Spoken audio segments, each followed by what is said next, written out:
So the affordable housing crisis is multifaceted. You need to build more affordable housing units, but you also need strategies to make the new and the existing units affordable.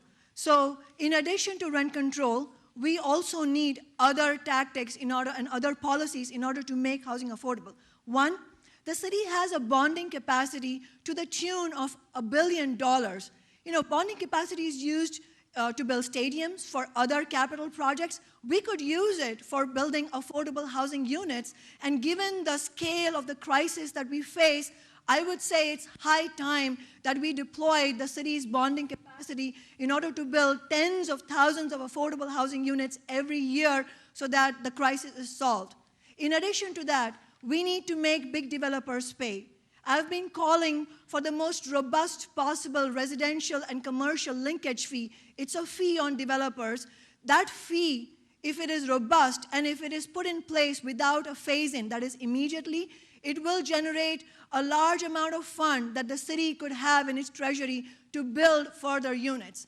In addition to the bonding capacity, making big developers pay, and rent control, we also need to strengthen tenants' rights in many different directions. And I wanted to share with you why we are advocating for rent control as a part of this comprehensive policy program.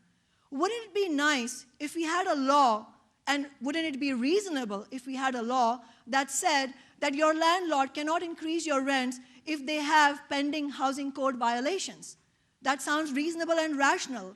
But because of the ban being so absolute, we're not allowed to do that in this city legally. That is why we need to take our fight further, build a movement so that we win all of these criteria for policy making. But I want to say also one last thing. All of these ideas are great, and this is an election year. You will hear candidates talking about how much they support it. It's a question of whether they take money from big developers or not. That will decide whether they're actually going to be able to fight for affordable housing policies.